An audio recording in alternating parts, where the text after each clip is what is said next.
أعوذ بالله من الشيطان الرجيم بسم الله الرحمن الرحيم الحمد لله رب العالمين الرحمن الرحيم مالك يوم الدين إياك نعبد وإياك نستعين اهدنا الصراط المستقيم صراط الذين أنعمت عليهم غير المغضوب عليهم ولا الضالين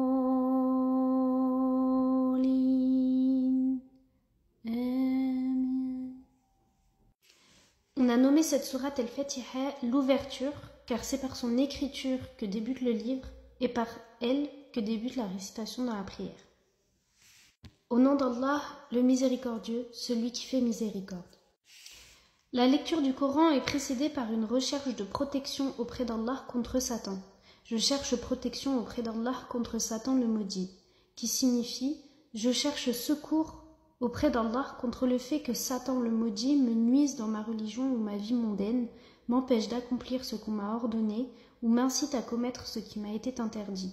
Car seul Allah peut éloigner Satan de l'homme, de même qu'elle est une purification de la bouche après ce qu'elle a pu prononcer comme futilité et grossièreté, elle la purifie et la prépare à la récitation de la parole d'Allah. Louange à Allah, Seigneur de l'univers. Le Seigneur, Ar-Rab, désigne celui qui administre tout ce qu'il possède. On utilise le terme Seigneur pour autre qu'Allah uniquement par annexion, comme lorsqu'on dit le Seigneur de la maison, le Seigneur de telle chose. Quant au fait de dire uniquement Seigneur, cela n'appartient qu'à Allah. L'univers, El-Alamin, désigne tout ce qui existe en dehors d'Allah, subhanahu wa ta'ala. Le terme Alam est dérivé de El-Alamah, le signe, car tout ce qui est dans l'univers est signe de l'existence du Créateur et de son unicité. Le miséricordieux, celui qui fait miséricorde, maître du jour de la rétribution.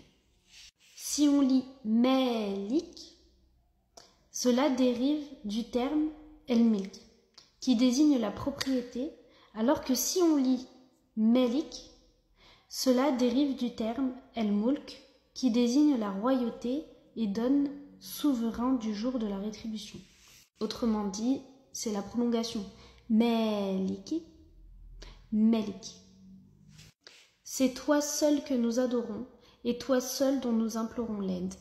Le complément Iyyaka est placé avant le verbe et répété pour signifier l'intention et l'exclusivité, c'est-à-dire nous n'adorons que toi et ne plaçons notre confiance qu'en toi, ce qui représente la perfection de l'obéissance.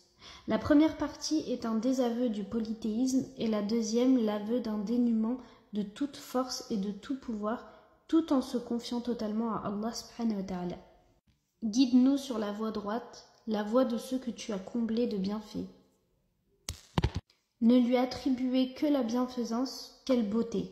On le voit à la forme active dans sa parole, la voie de ceux que tu as comblés de bienfaits, alors que l'agent est ensuite élidé au profit d'une forme passive, non celle de ceux qui ont encouru la colère, alors que dans les deux cas, c'est Allah qui accomplit ces deux choses, non celle de ceux qui ont encouru la colère divine, ni celle des égarés.